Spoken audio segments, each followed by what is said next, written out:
Donc, bonjour et bienvenue à l'Église baptiste centrale de la Rive-Sud pour la continuité de notre étude sur la théorie de l'évolution versus la réalité de la création de Dieu. Et je vous dis tout de suite, plus j'étudie, plus je me rends compte que la théorie de l'évolution, c'est vraiment une doctrine satanique pour discréditer tout ce que Dieu peut dire dans les Écritures. C'est absolument ahurissant. Donc, on va regarder ça. La semaine passée, on avait encore regardé concernant les hommes dits préhistoriques, vraiment de préhistoire, pas mal comme ça que c'est mentionné. Donc, on parle encore une fois des hommes préhistoriques, supposément préhistoriques. Donc, la dernière petite époque qu'on a vue la semaine passée, là, nous parlait, pour se remettre en contexte, ça disait qu'il est particulier de constater que la théorie d'évolution de l'homme spécule que nous descendons d'un ancêtre tel un singe. Je ne sais pas si vous vous souvenez de ça.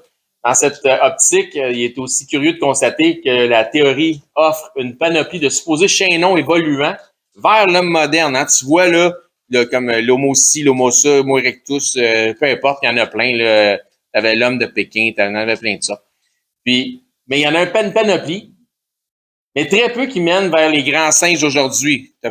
Qu'est-ce qui mène jusqu'au gorille? Tu sais que c'est parti, on ne sait pas. Donc, il y a des milliers de singes ou de sortes de singes ou de grands singes qui existent aujourd'hui. Il y a des milliards d'hommes sur la planète, mais il n'y a pas d'entre les deux. C'est spécial, hein? Il y a eu de l'évolution, mais ils sont où les entre les deux? Il n'y en a pas. Donc, c'est une question à poser aux athées. Pourquoi s'il y a des milliers de singes, il y a des milliards d'êtres humains, il n'y a pas il y a zéro entre les deux. Donc, est-ce que les grands singes d'aujourd'hui seront vraiment les hommes de demain? Pas selon si je me fie à la tendance du créateur. Donc, on disait que c'était de la science ou de la science-fiction? C'est pas mal plus de la science-fiction. Donc, retour sur l'homme de Pékin. On en avait parlé je pense, là, 2 semaines, quelque chose comme ça. L'homme de Pékin est le nom donné à un ensemble de fossiles de l'espèce Homo erectus. Donc, erectus, ça veut dire que l'homme qui commence à se relever. On avait vu que l'homme, je pense que c'était l'homme de Néandertal, il avait le dos courbé. Donc, il pensait que vu qu'il avait le dos courbé, il commençait à se redresser. Donc, il a commencé à marcher comme un homme normal. Finalement, ils se sont rendus compte que c'était quelqu'un qui faisait de l'arthrite. Fait qu'il se courbait pas, il se décourbait pas, il se courbait, en fait. Il se redressait pas. Donc c'est une espèce d'Homo erectus, l'homme de Pékin, découvert à partir de 1921 sur le site de Zhuodian, de près de Pékin, en Chine. Jusqu'en 1937, 183 fossiles humains ont été mis à jour par une équipe internationale, mais ils ont tous été perdus en 1941, dans le temps de la guerre.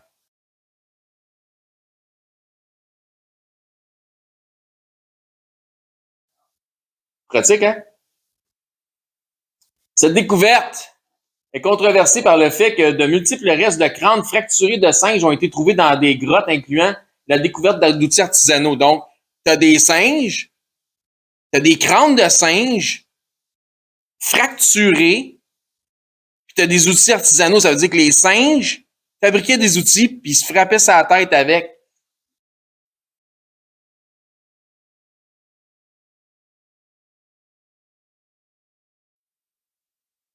Donc, non, mais pense-y, il s'agit certainement pas de singes qui testaient l'efficacité de leurs outils sur leur propre crâne. Là. Non?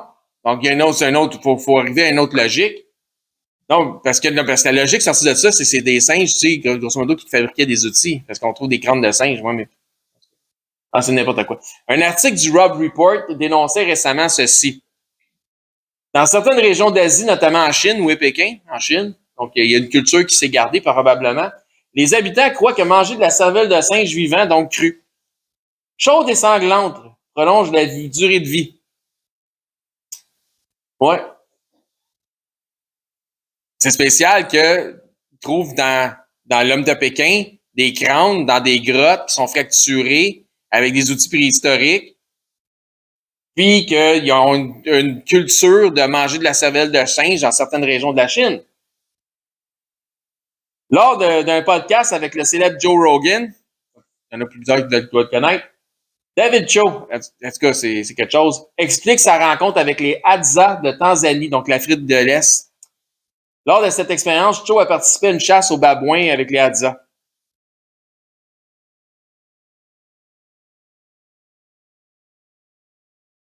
Tribu, tu sais, la tribu, le toc, toc, toc, quand ils parlent, ils font des toc, toc, toc avec le bouche. Là, c'est bizarre, les affaires, je suis pas capable. C'est genre, je suis pas capable de faire ça. Excuse, j'ai parlé en langue. Non, mais c'est ça. Ils font des bruits bizarres, des sons. Ils font des toc-toc quand ils parlent. C'est bien bizarre leur affaire. Ben, c'est ça, c'est eux autres.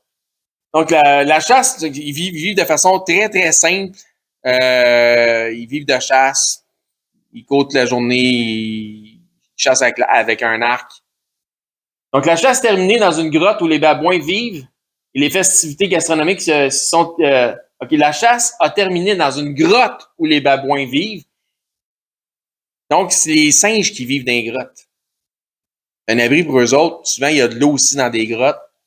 Donc, et les festivités gastronomiques sont terminées avec la dégustation de la partie favorite des hommes de la tribu des Hadza, donc la cervelle de babouin. Donc, ils sont allés chasser les singes parce que c'est là que les singes habitent. Ils ont trouvé les singes dans les grottes. Fait que, tu sais, quand tu reviens avec l'histoire de qu'est-ce qui s'est passé avec l'homme de Pékin, ben, si les singes ils habitent dans les grottes, c'est normal que le chasseur va le chasser dans la grotte. Il est rendu là, une belle place pour faire un banquet. Donc, plusieurs bonnes observations peuvent être faites entre la vie des hommes dits préhistoriques et les habitudes des tribus qui vivent encore de manière primitive. Ben, c'est sûr, tu peux faire des liaisons. Les hommes préhistoriques, c'est toujours entre guillemets parce que je ne crois pas que ça existe. Je ne pense pas qu'il y a de préhistoire, je crois juste qu'il y a de l'histoire. Versus les tribus primitives. Par exemple, quand on fait des liaisons, l'homme de Pékin n'était pas un homme des cavernes, mais plutôt un chasseur de singes qui, eux, les singes, vivaient dans des cavernes. L'homme de Cro-Magnon n'était pas plus robuste. Ça dit que l'homme de Cro-Magnon était plus robuste. C'était pas plus robuste que l'homme moderne sans raison. C'est pas par hasard.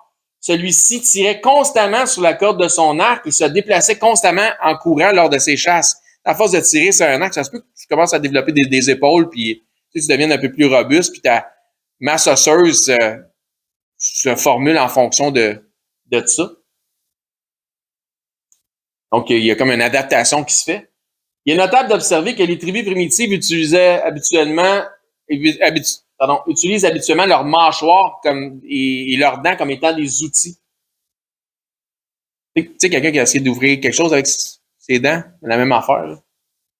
Ce qui fait en sorte que leur mâchoire est plus développée, mais les autres, c'est constamment. Donc, c'est plus développé que celle d'un homme, des hommes qui vivent dans les pays industrialisés. C'est probablement une des raisons pourquoi souvent les gens ils ont des dents croches, parce qu'aujourd'hui, on n'utilise plus notre mâchoire comme avant, donc notre mâchoire rapetisse.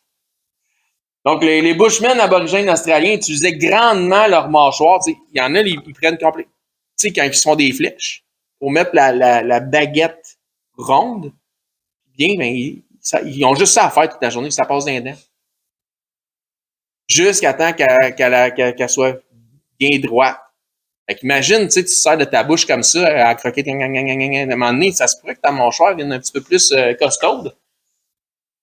Donc, les Bushmen aborigènes australiens utilisaient grandement leur mâchoire, ayant des joues plus grosses et une mâchoire avancée, ainsi que des arcades sourcilières génétiquement plus prononcées. C'est pratique quand tu vis au gros soleil, j'imagine.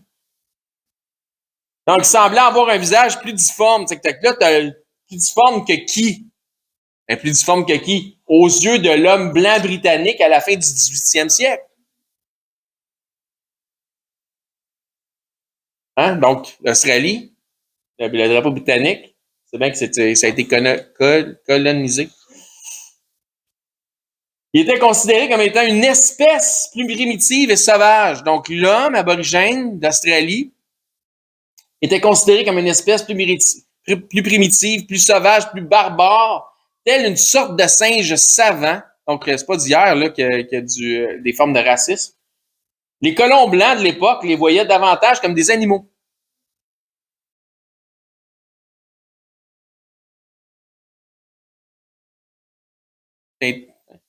Excusez, plate, non?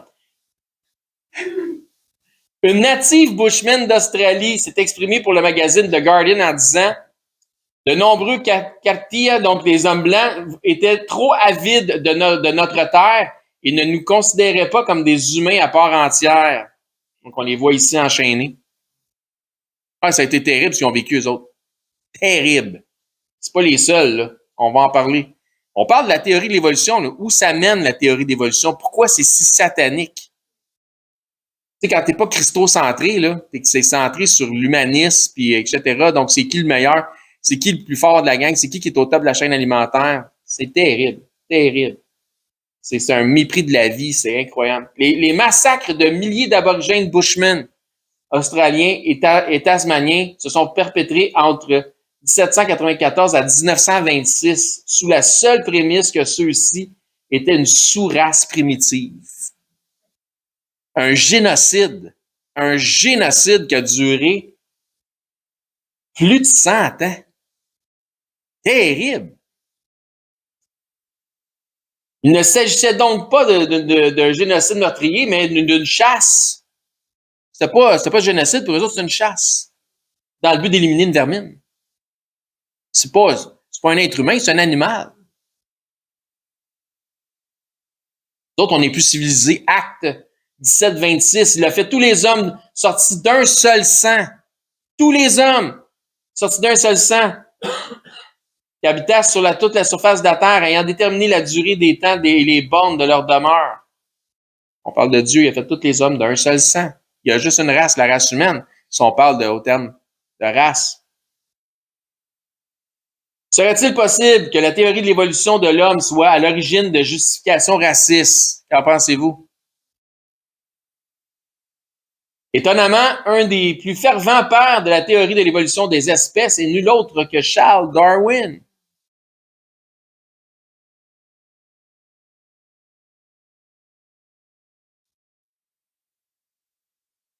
Donc, l'origine des espèces à l'origine du racisme. Le titre de son livre, publié en 1859, qui a influencé le monde scientifique. Il y a beaucoup de sciences qu'on vit aujourd'hui sont parties de là. C'est parti de cette théorie scientifique de Charles Darwin. C'est hallucinant, là. Probablement, c'est fou tout ce qu'on peut pas comprendre, tout ce qu'on vit, qui a été influencé par ces théories. Donc, qui a influencé le monde scientifique dans cette quête du chaînon manquant s'intitule L'origine des espèces, On the Origin of Species.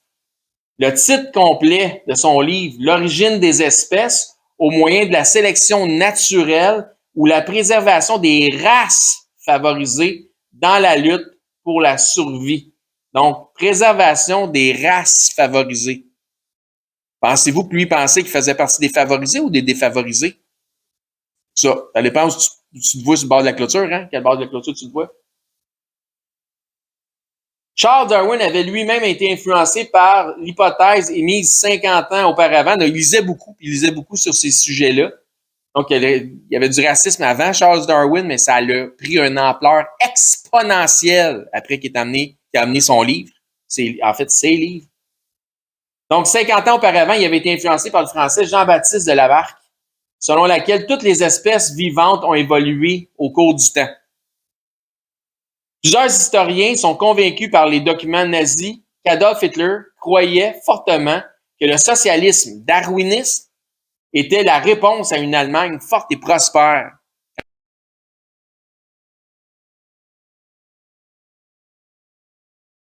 Quand je dis que ça l'a influencé, là, c'est démoniaque. Là. On va avoir beaucoup de ça là-dessus. On va mettre beaucoup d'emphase là-dessus. Selon Hitler, la race blanche aryenne était le pinacle génétique et intellectuel de l'évolution de la race humaine. Je vous apprends rien. Ainsi donc, dans son idéologie, Hitler disait qu'une race supérieure devait conquérir les races inférieures. La survie du plus fort. Éliminer ceux du peuple juif ne représentait donc pas un holocauste, mais encore une fois l'élimination d'une vermine sociale, puisque Hitler, dans son antisémitisme, voyait ceux des Juifs comme étant des rats.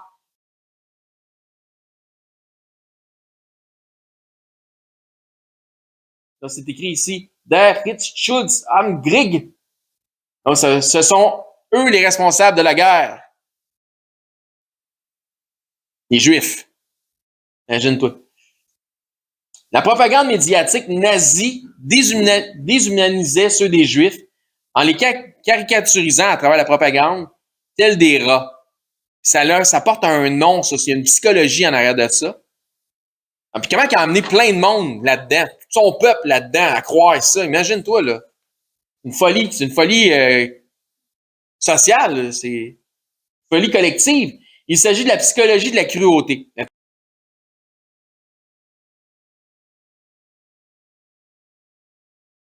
La psychologie de la cruauté, c'est quoi? C'est lorsque tu réussis à convaincre les gens que leurs victimes sont moindres que des êtres humains. Fait que c'est pas des êtres humains. Fait que tu commets pas un homicide, c'est pas un homme. Oh. Était-tu antisémite, M. Luther? Était-tu allemand? Oui, il est allemand. Non, mais il y a beaucoup des affaires qui descendent de l'Allemagne. C'est assez impressionnant jusqu'à être là. Vous savez pas, mais on va le voir. Mais that's all, folks. Merci. À la semaine prochaine.